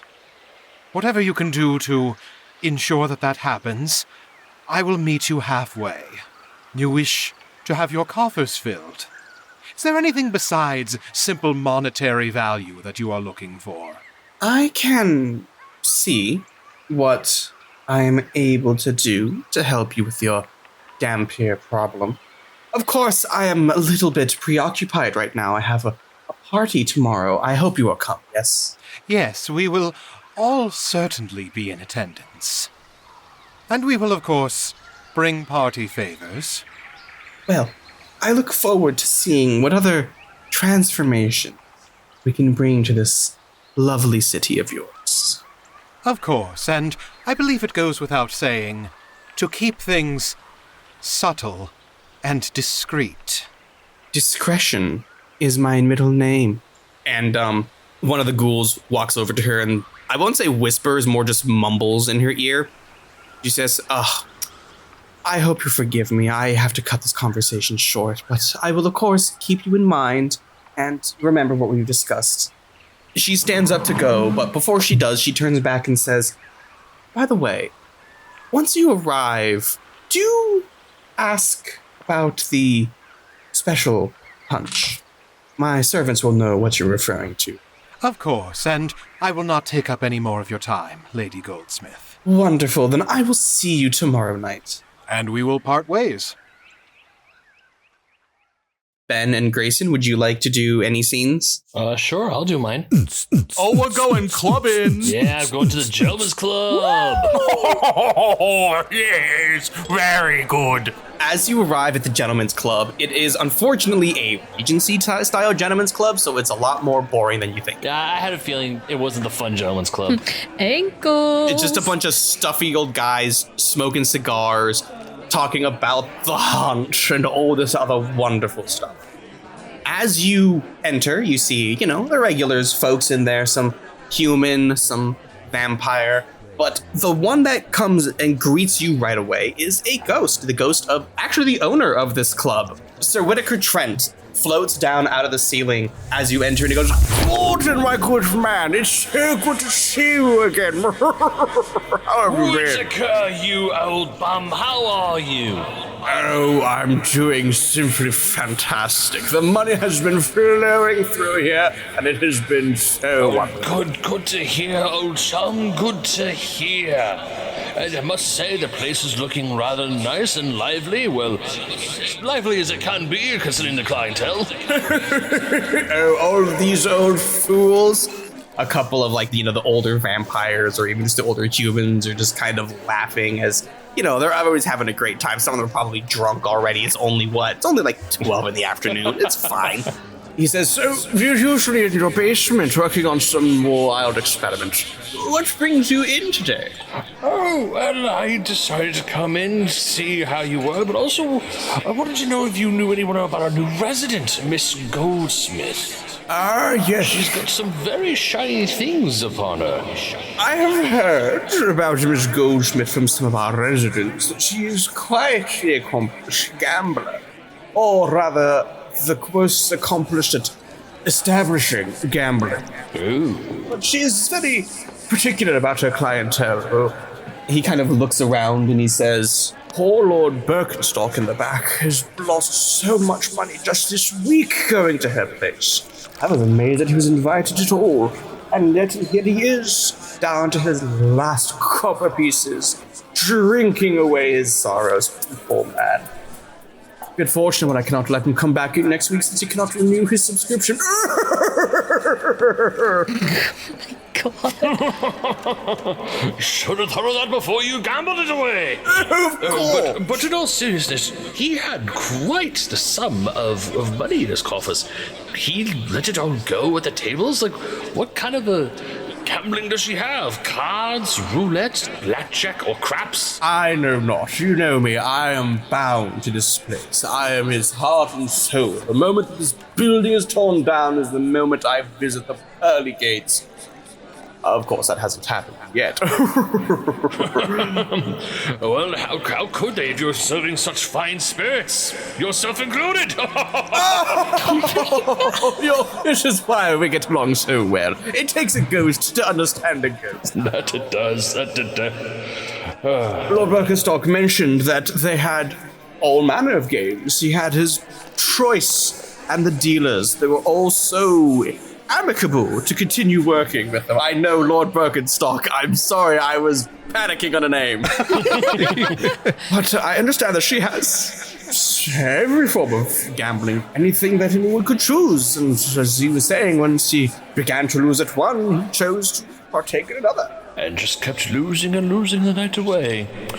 Poor lad. I believe the phrase is, the house always wins. Well, if you ask me, he probably should have quit when he was ahead. Oh, of course, but where's the fun in that? Is it truly gambling if you quit while you're ahead, as you put it? Oh, no, it's a game of chance as well as just like science. If you're on the precipice of something great, you want to keep going forward and see what's in the unknown. You understand better than most. Your most recent concoctions, how have they been? Oh, they've been doing quite nicely. They've been very, very fun. I've actually been just doing a little bit of some training with explosives, not for demolition, but for merriment. There's this place in the far east. They have something called fireworks, and I've been mixing with some phosphorus, some magnesium, and the colors. Oh, you should see the colors. They're so beautiful when they explode. You will have to show me at some point. You'll have to light one in the middle of the street so I can see it from my window. Besides our new resident, I've also been wanting to know if you've heard anything. There was some ghouls mugging some poor humans the other day. Have you heard about that, old friend? I heard that the mortals had to deal with some unsavory, uncouth kinds that found their way into the city. Ugh, dreadful dealings. Of course, they were not our fine establishment. That's good to hear. But from what I understand, they were not attacking the people of our clientele. So I see no reason to worry about it. Well, just to be safe, do you know what type of a clientele they were attacking? It's been quite a while since I've been into other parts of our fair town. I mean, you know me, I'm either in my basement or every once in a blue moon I come and just visit my old friends, such as yourself. Of course, we're always happy to see you. But from what I understand, well, the best way to put it is you wouldn't find the people that they were taking gold from at Miss Goldsmith's tables not nearly enough money to warrant being invited. Really? Were they those who lost and couldn't pay up? Or those who just would never be invited in the first place? From what I understand, there were those who simply could not be invited in the first place. Lord Birkenstock has detailed all manner of fiends coming to his place and simply plucking it dry of anything worth any value to Miss Goldsmith. My suggestion, if you're invited to her party, do not let yourself be taken in by her charm and her beautiful guile. The gambling is no good. Yes, that you and I could fully agree on. As much as I like to take things to chance, if I were to gamble away any more of my fortunes, I wouldn't have any money to fund my experiments, so now would I? Of course not. All your money goes into your bullets and your munitions. Oh, it doesn't just go into that. It also goes into some little trinkets. I've been enjoying working on some crocs recently. You know, just to take the mind off the explosions, especially when the boom goes a little bit too loud. You said clocks. I definitely thought you said Crocs. I was just about to say the same thing. I was like, he's been working on Crocs? Oh, Lord Birkenstock is fucked. I meant clocks, you old daft fool. Have you been going deaf in your dead age? Oh, I was deaf before I died, good friend. Well, in that case, let me get a fine spirit. Not you, you old scallywag. A glass of, brandy floats on over for you, and you and, Whitaker continue having your wonderful, fun conversation. Grayson. Yes. Where would you like to visit? I was kind of looking for Wormwood but if not, then I'm happy to chat with the people around town. All right, let's see who we roll for you. Oh, good. So, as you approach the construction site that is the nest, you see Wormwood with a bunch of, ghouls and wraiths and revenants and zombies and, other workers helping out. Before you're able to make it there, you are approached by a man. He is tall. He's got long black hair. And he approaches you and says, I don't recognize you. Are you new here? Yes, I'm terribly sorry. It is still difficult to find everyone here in order to introduce myself. You may call me Adrian Alucard Tepes. My name is Bertrand Shoemaker, and he extends a hand to you. It's good to meet you, Mr. Tepes. Ah, another shoemaker. And he'll shake his hand. By chance, do you work with Frederick? No. Very well. Tell me, what is it that I can do for you? I was just coming to see how they were doing on the construction of the new building over there, and I think it's looking very nice. Don't you agree? Yes, I'm quite astounded that they would still choose the previous location. With the way that Goldsmith had shared with me, he wanted to simply reinvent this town in his wording. I was curious about if there was anything else that he might be allowing himself to give on. You're asking about Wormwood, not Goldsmith? Yeah. All I know is he really liked this club when he was still here. Then again, that's all I know. I was not here when he was still here. That was years ago. I am not old. See, I am very young. He definitely looks like he's in like his 50s, but is just under a lot of makeup. Interesting. By any chance, do you know anyone that might be able to help me with this historical adventure? There are some vampires in town who know a lot about this stuff. Unfortunately, I don't think they're in town right now. I think they left. By chance, are you referring to the Huey, Dewey, and Louie? They might know a little bit about it, but I was talking about the two big vampires in town. Ah, you mean the original proprietors? Yes, they would be the ones who would know all about the town. Well, seeing as how they are not in town anymore, I believe some more research is in my future.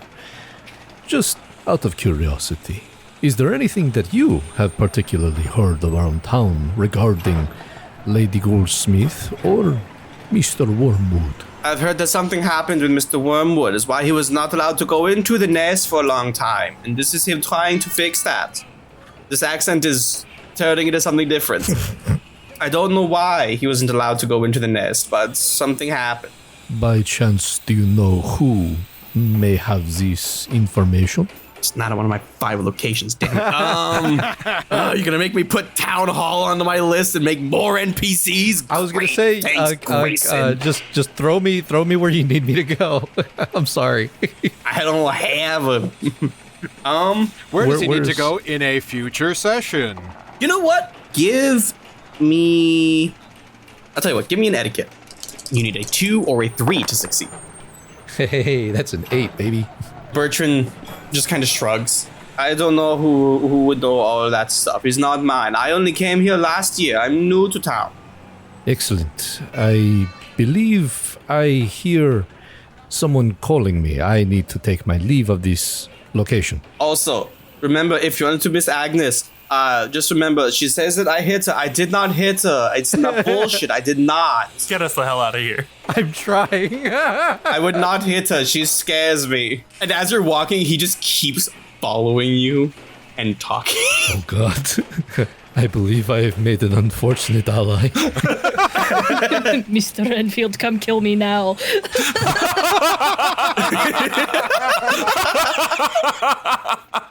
So my entire notes for that character, not actually Shoemaker, not the name he moved to town without knowing what it meant, speaks with a thick Eastern European accent, is just Tommen was rich for no discernible reason.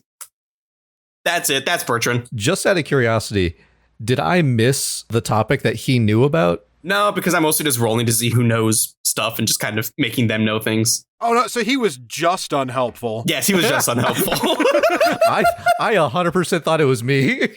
No. He was just unhelpful, and it was also mostly a Goldsmith session, so I didn't have a lot of information written down about Wormwood just yet. When the character sucks so bad, you're convinced you fucked it up somehow. You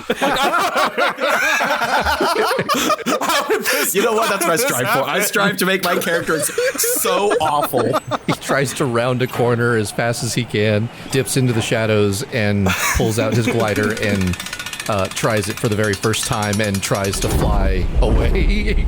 And as you do, you hear his voice fading in the distance. Okay, bye. It was good to see you. So fast forward a little bit to the day of the ball. It's going to take place at night. You guys gathering together, getting yourselves all dressed up and ready to go to the ball. Maybe it's a good time to share some information that you have with each other. Unfortunately, I have nothing. I met a very unfortunate ally. Please, someone take him off my hands. Great. Well, okay. I learned that Goldsmith, it might be of somewhat ill repute. So if anyone has more knowledge on her gambling. I don't know the specifics, but she has come to town specifically for the illicit acquisition of wealth. I've heard that too. One of the men down at the Gentleman's Club, old Winniker's place, he lost practically his entire fortune to her at the tables. Not just one game either. He would lose at one game, go to another, lose at that game, go to another, lose at that. Man was pretty well off, but practically his entire coffers would run dry. Also, the victims from the ghouls that we fought, they were ones who never received an invitation to Miss Goldsmith's ball. I don't know if there's a strict correlation, but it seems to those who have grander wealth are invited in to gamble their money away, and those with less grand wealth are just stolen from. I mean, that serves them right. Don't want to put the same amount of effort into them, you know? Oh, okay. Anyway, I had a character question. Dan, is Renfield wearing his soul cage, like, openly? He's not necessarily drawing attention to it, but he is keeping it with him. Gotcha. like tucked in a shirt or something like that. I will say tucked in his shirt. Okay, then I would assume that I wouldn't have seen it. Oh, well, I was over at the tailor's talking to Taylor, and she said that Miss Goldsmith has had a history of going from town to town and milking them dry from their wealth and leaving the entire town destroyed and destitute. So I'm a little worried that Stratford might be the next one in the lineup. It makes a little bit of sense. But also, more important question, did you finally ask her out yet? Oh, I mean, maybe a little bit. I asked her if she would be there, and she said she would be there. No. Did you ask her to go with you, not if she was going to be there?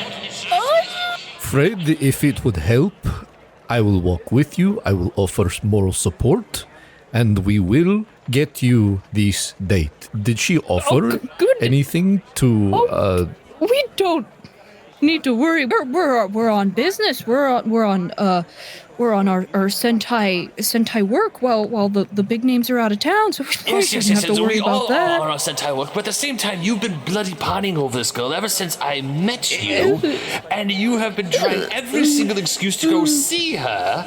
So I'm taking your normal blubbering response as you did not ask her out, and unfortunately, I don't think any amount of liquor curse will help this. So, Alucard, you're ladies' man. You help this poor soul. I would not consider myself a ladies' man. However, I had a quick question, Miss Kuchisake. How many times has Frederick actually come over to you for some advice on asking out a woman?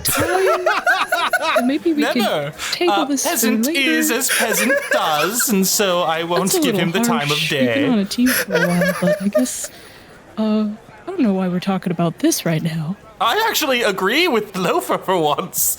We're like right outside. Listen, all I'm saying is that We all need something to strive for and something to fight for. Hey, Mr. Renfield, do you think we should go to... I think it's about time. We should probably head over. Make sure you have a party favor of decent monetary value. Understood. The best baked goods in town are coming right up. Oh, I got something that'll light up the night, if you know what I mean. I bring out a big crate and I plop it down and I reveal the tarp, and you see just a menagerie of multicolored fireworks. Whoa! All custom made. You can't get these anywhere. Speaking of Gordon, perhaps I can request your services of... Do you need something that goes boom or something that doesn't go boom? Depends on what the Lady Goldsmith might prefer. From what I saw was that she had some sort of magical necklace, as it were. I would gather that maybe a bracelet or a ring could be a very nice gift for her. It's been a while since I've did jewelry. I mean, not since my missus passed on, but I could give it a shot. It's been a while, but I'm pretty sure I still have it in me. Excellent. And Miss Kuchisake-Onna, if you would be so kind, I would request whether you ask your daughter if she would like to attend the ball with either myself or Mr. Renfield. Kuchisake's eyes are so fucking wide. She's like, yes, yes, yes, yes. And Renfield, you can feel the fucking noose closing around your neck. You know that you're about to get saddled with Kuchisake-Onna. Are you guys ready to head off to the ball then? Yep. Yeah, let's go. Let's go. Woo!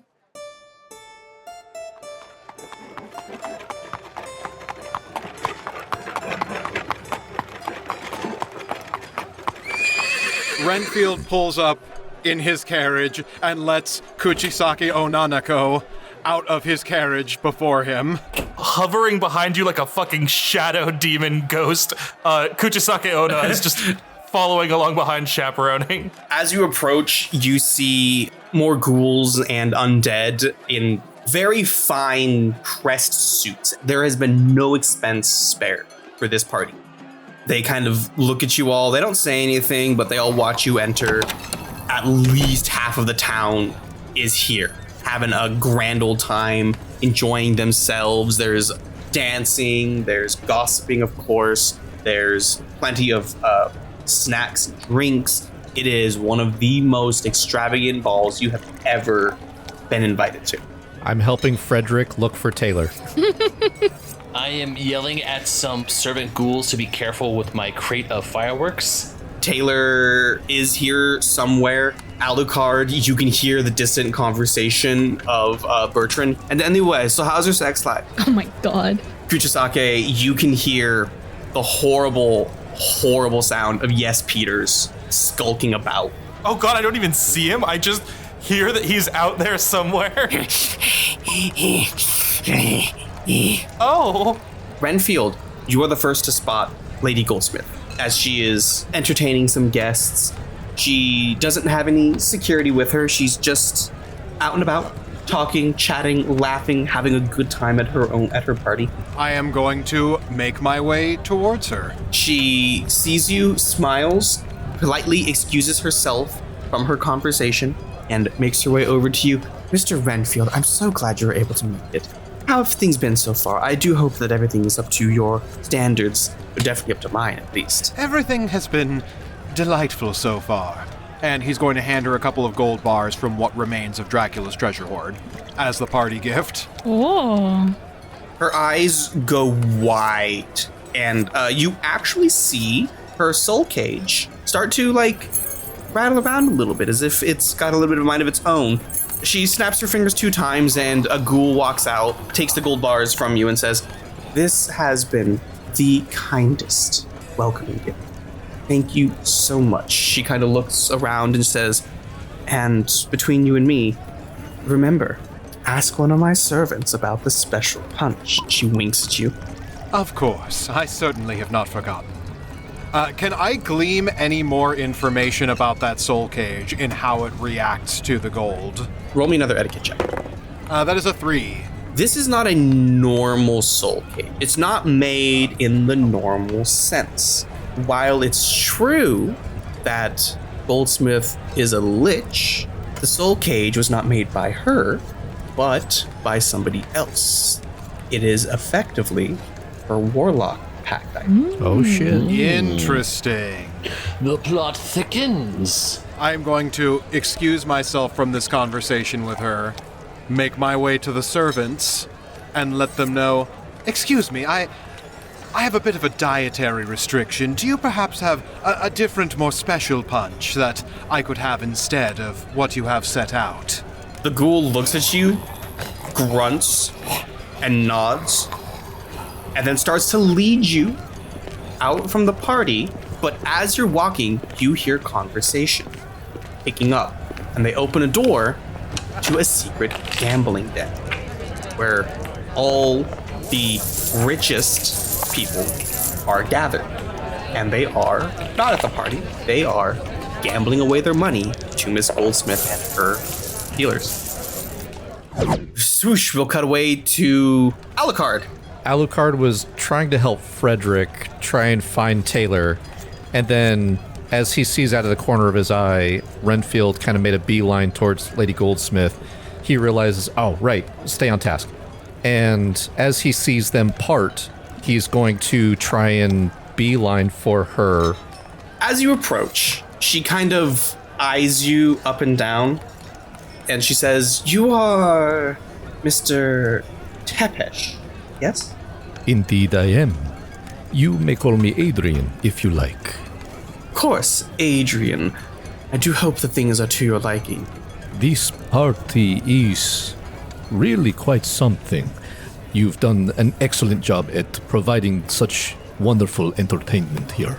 She smiles, and it appears the flattery is working. She says, "Well, I did want to spare no expense for my new home. I'm sure you understand that." But of course, I would like to present you with this wonderful bracelet to pair with your beautiful necklace. She smiles, politely, and she takes it. She doesn't hand it off to a servant. She just kind of takes it and holds it. She does not put it on. What a lovely gift. Is this... And she kind of eyeballs it, and this is for Grayson, but not for Alucard. The soul cage doesn't move like it did when Renfield presented her with 2 gold bars. Oh, okay. Interesting. She smiles and says, "Well, I do hope you enjoy the party," and gives you one more polite bow and walks away. And as she walks into the crowd, you can see her drop the bracelet. Ooh. It seems that I have much more to learn about higher societies. He will go over, bend down to retie his shoe and pick up the bracelet and hide it away. Okay. Is there anybody else who has any scenes they would like to particularly act out while we're here at the ball? I would. Go for it. Miss Goldsmith, good to see you again. I don't suppose you remember me from the other day?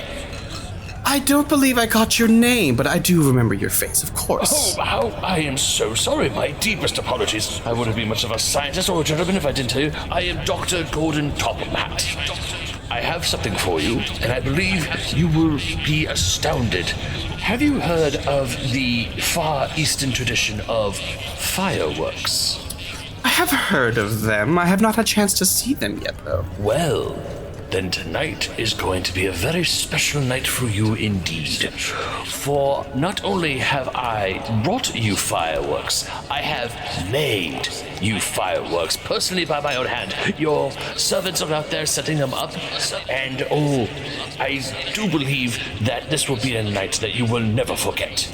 Her eyes actually widen up a little bit. She goes, "I am looking forward to seeing what you bring. I think that would be quite a way to end our night."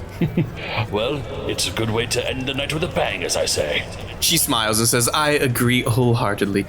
Please do enjoy yourself this evening, and I look forward to seeing those. If they're so good, I might have to hire you to help me out with all of my events." Well, that would definitely help with the coffers a little bit. I mean, granted, during my time alive, I have gained a decent amount of fortune, especially with myself and my late wife, I should say, her being a jeweler and all. But the experiments do take a little pretty penny every so often. She kind of perks up as you talk about how rich you are. Is that so? Well, Oh, you should have seen the ring I made for my wife. She taught me the fine arts of jewelry. Well, I made her a pocket watch one day. Beautiful sheen of gold, a little more red. I called it rose gold. She absolutely loved it, and her ring, too, became her favorite color. She practically never took it off and was never seen without it. Sadly, when both of us passed, she decided to go be with her family, which is respectable. And, well, I still had more to do. I mean, because science waits for no man, and I just told her I will see her soon when my work was done. And thankfully, she said that she will wait for me on the other side. She smiles and says, "You are quite brave." And she reaches out and, like, mimes, holding and patting your hand because you're incorporeal. Wait a second. As I concentrate, she can actually, like, kind of feel my hand. It's like, I've been going for a while, but I've learned a few tricks along the way. She just smiles and pats the top of your hand gently and says, "If there's anything I can do to make tonight any better, I would recommend asking one of my servants about the special punch." And she winks at you. You know what? I believe I shall. I think I'm a little thirsty right now, actually. And she gives you her usual courteous bow and heads on off. I bow in return. Excuse me, my good ghoul. The fine Lady Goldsmith informed me that there is a special punch that I may partake in, being as mostly incorporeal. He looks at you, grunts and nods, leads you down the same dark corridor, and drops you off in the room with all the super rich and Renfield. Jackpot. Frederick, did you have something you wanted to do in particular while you were here? I would say Frederick is kind of being a fly on the wall and keeping an eye on the party, maybe loitering by an actual punch bowl, and keeping an eye out for Taylor. Yeah, there you go. Hey. I rolled to see who showed up, and I think you're gonna like this one. Reptilian face, very fine breast, suit jacket. Yeah, I know what this is. That goes all the way down to the floor. Hello there, Fiddlesticks. It's been a while since I've seen you around. Me tell pretty lady have lots of cold. Me get invite. Very nice, yes. You hear from inside the very long coat two very quiet, snickering voices. Yeah, this guy requires lots of shoes. He's a good customer. Oh, yeah. Well, yes, I've heard that this lady does have a lot of gold. I know you are a curious fellow. Do you know where it might be being kept? All these party favors and whatnot? You start sniffing the air. Another nose pops out from the middle of the trench coat, starts sniffing the air as well. Looks towards one of the hallways, which is the same hallway that you could see both Gordon and Renfield being led out of. Interesting. Maybe I'll have to wander my way over there looking for a bathroom. Okay, have fun. He waddles over, grabs a wine flute. Higher, up, down. No, left. Ah! And then it's like dribbling down, and then like the other snouts are like licking up whatever's dribbling down towards them. Amazing. As he wanders off, Taylor does walk up. I do like a little wave. Just, oh, Monsieur Loafer, it is good to see you. it's great to see you, Taylor. Here, if it's not too inconvenient. And I'm going to provide a box of just beautifully made, very delicate work, a pair of loafers.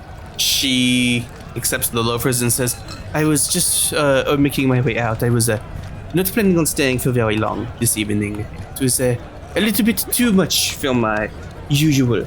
You understand, yes?"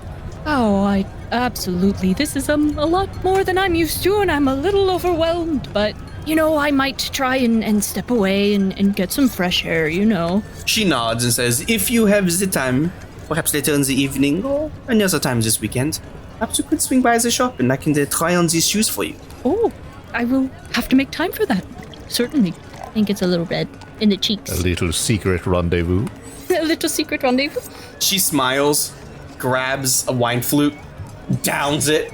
Grabs a wine flute, downs it. And then grabs one more wine flute and downs it. She says, "And with that, I will see you later." Most certainly. She smiles and quickly starts to rush herself to the door before she can no longer feel her legs. And then as soon as she's out of sight, Frederick turns around and then downs a wine flute, that might have been the most stressful part of this evening. Anyway, and he's gonna start wandering down, looking at the decorations like, oh, very nice, very nice. Oh, lovely, lovely. They're all gold-plated, at least. Wow, a little gauche for my taste, but you know, there's art for everybody. And he's gonna make his way, sort of wandering to that hall.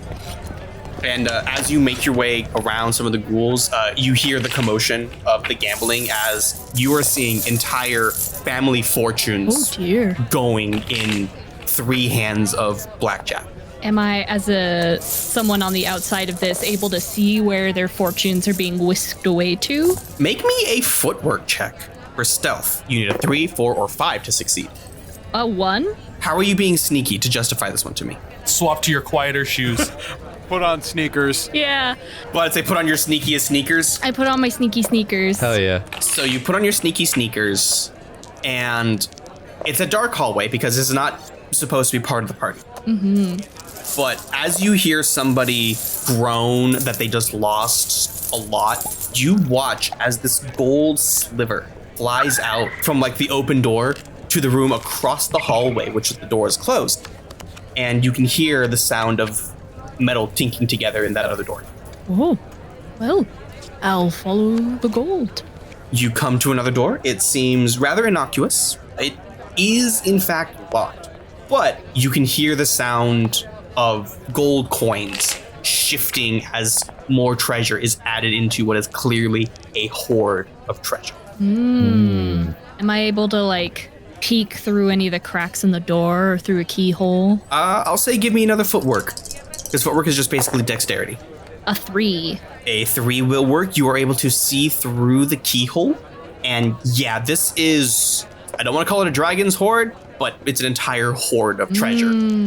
Do I see any weird, like, symbols? I imagine this is a lot of stuff to move, so I'd look for any, like, teleportation circles or maybe iconography. I want you to do me an etiquette check at disadvantage because this is something that you probably would not. Probably not. 1 for my first roll. 5 for my second. There are symbols inside, but you do not recognize them.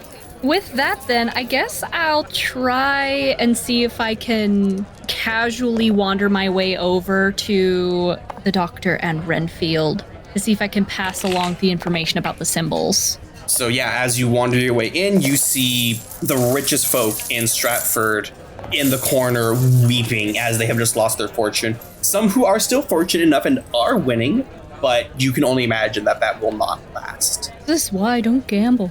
You do see Renfield and Gordon who are doing what Renfield and Gordon are up to. Whatever they do. I was going to go to a blackjack table and play a hand of blackjack. Ooh, brave. Oh, doctor. Oh, no.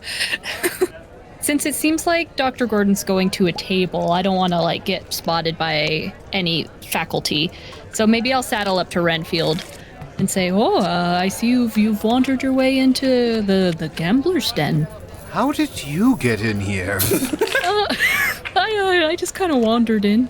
I suppose that checks out. A friend of mine, or friends of mine, managed to sniff out where the gold hoard was.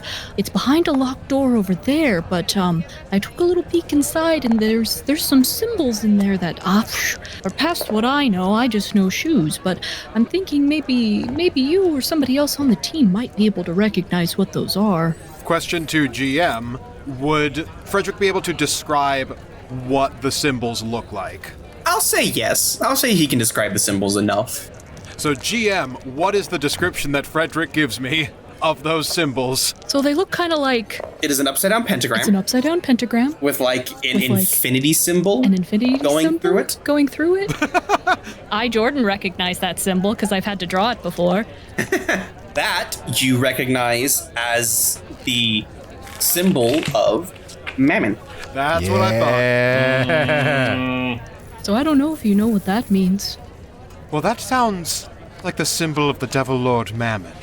Oh, who? The Devil Lord of Greed.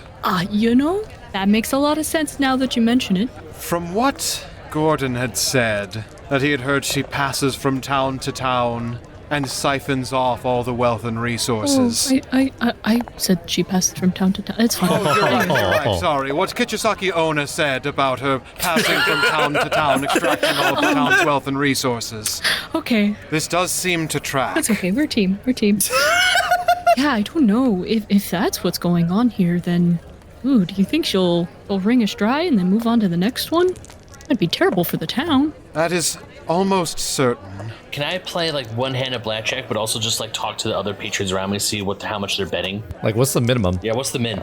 As you walk up, they're about to start a new hand, and the ante is 10,000 gold. 10,000 gold. If you're rich, you don't act like that. Yeah. That's true. And that's when he just kind of narrows his eyes at you. Do I have 10,000 gold on me? You're rich. You're rich. I am rich. You know what? Okay, I lay down 10,000 gold. You dealt your hand. What's the mechanic? How do we win? That's the neat part. We don't. Let me see. Oh man, I rolled. Oh shit, you lose. How much do I see like other people like anteing up? As the game goes, you watch them go up 50,000, 100,000. Some of them are getting close to 1 million. Wow. Fred's gonna lean over to Renfield and be like, well, I assume you're supposed to be back here. I might not necessarily be. Can I leave it to you to pass along that information? Huh? Oh, yes, fine. Yeah, go do whatever it is you do. Okay, then. You know what? I think I'm good for right now. I'm just gonna hop away from the table and I rejoin everyone else. As you walk away from the table, you watch the dealer take your money, pull it towards them, and as they do, it turns into that golden wisp and flies out the door and is added to the pile in the other room.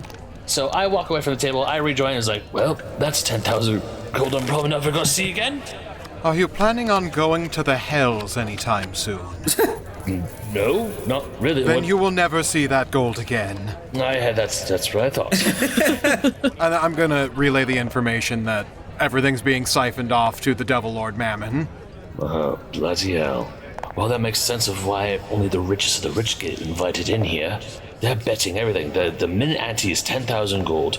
I've been seeing 50,000, 100,000. I saw one bloke at that table down there. He put 1 million and busted immediately. Gross. No comment. I want to make my way back out to the floor and try and find Tepes. Aaron, would you say that your daughter was supposed to be there with Renfield or Adrian? She came in with Renfield, and we split apart pretty quickly. Okay. Yeah, she's currently unaccompanied, I assume. Well, then I'm just playing entertainment and dancing. I think I'll run up to you real quick and say, I found the gambler's room and I found the back room that's full of gold and where the gold's being hoarded. And I was talking to Renfield, who seemed a little distracted at this time. I think he's got a lot going on in his mind. He forgot that I was the one that brought up that they're going from town to. Anyways, that doesn't matter. But apparently, the gold hoards are going to the Devil Lord Mammon. Interesting. That could answer quite a bit. Do we want to get in the door? Gordon and Renfield are already in there, so I think they're going to continue their espionage, but I'm a little concerned. You seem to be growing closer and more comfortable with Renfield, right? Do you mind? He seemed a little off today. Maybe you can ask him how he's doing and check in with him. I don't know. I will admit he is a bit of a cryptic one, and I feel as though there is a bit of a kinship, but he might have known my father. Well, at least gives you guys a common ground, maybe? I suppose. If you know what my father did, it could be bad. It's not exactly something that you would brag about, to be honest. Oh, gotcha. Speaking of our friends, there they are. Hello. Wave over to them. Renfield a little disappointed that the secret punch wasn't some kind of elaborate poison. He's like, man. And we will share the information that we have accumulated thus far with everyone. And then I think it's time for Aaron to sow some chaos. Mm-hmm. Yeah, not everyone. For you see, as you are all sharing information, one of you notices the 6.5 foot tall Kuchisake-Onna stumbling past with a martini glass that's full and a carafe of sake that she's using to refill it as a sidecar. Oh no. Oh dear. She walks really close up to Lady Goldsmith, who now has to just like breathe vaporized rice wine as it's propelled into her face. And Kuchisake-Onna goes, "You can have back your stupid fucking dowry." And she throws the earring back at her and she says, "You would dishonor my daughter with your filthy ill repute. I would never. Someone so trashy like you. We've had a lot of creatures here in Stratford, but never a harpy before." And then like a real harpy in the background is like, "What the fuck?" And then Kuchisake-Onna will like push Lady Goldsmith. While this is happening, Renfield is going to see Kuchisake-Onna dancing with Yes Peters and is going to really quickly break them up before her mom sees. He's doing no stop. You don't know the favor you've done for me, Renfield. Thank you. Oh, I do. No, stop. What are you doing? We're supposed to be having this moment, but I can't go back, can you? You're going to have to. You don't want to go where you're going. As you push Lady Goldsmith, she has this like stunned look on her face, and she says, "I believe you have had enough to drink." You know what's enough? Enough is all the money you're taking from the guests and robbing from the poors, which I do actually admire a little bit and would otherwise be fine with, except that you want to drag my daughter's name through the mud with it. Everyone she's got, she gambles. We have evidence, right, guys? Right? As we're like on the other side of the room. Right? Her eyes widen a little bit. She looks around as you are making a great big scene, and people are definitely starting to notice. And she's like, "I don't know what you're talking about." You rob towns blind, and then you waste it on gambling? I don't have all the pieces. I don't, but you're bad. You suck. She then looks to the rest of the group and says, "May I have a word with you all outside? As you all came together, I believe you're all part of the same party. Yes.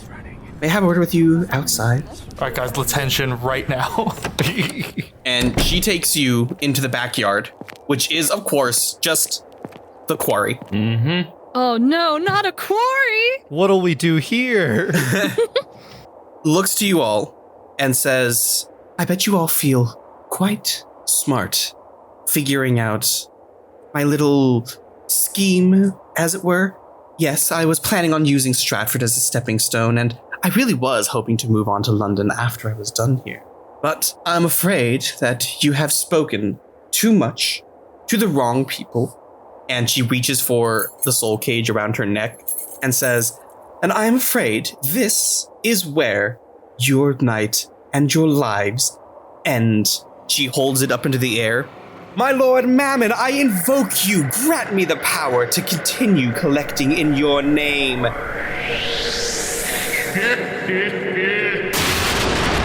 Light erupts from underneath her feet, and liquid gold surges up and surrounds her entire body. Whoa. Solidifies, cracks, breaks, and then she transforms into her monster form. And now, with the power of Mammon, I will destroy all of you and destroy this town. And would you guys like to do your own transformation? Frederick takes off his shoe. Kuchisake-Onna snaps her fan closed. Alucard will pull his saber and slice a bit of his hand, and the blood will cover. Gordon will take out his pocket watch, spin it, and point the face at the monster. Renfield is going to make eye contact with the transformed Goldsmith and like signal with his eyes between her and Alucard, and then pull out his amulet. There's a brilliant, beautiful light, and there's just random explosions that appear behind you guys as you all hit your final poses.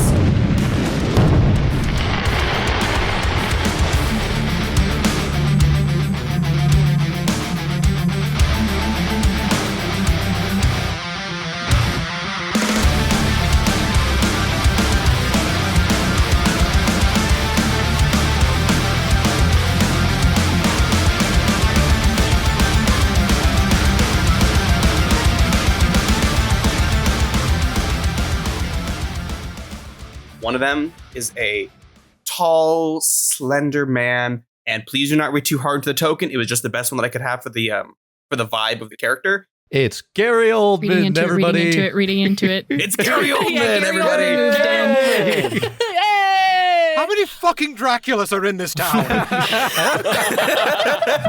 I'm trying to find something that fits this vibe that's not just Dracula.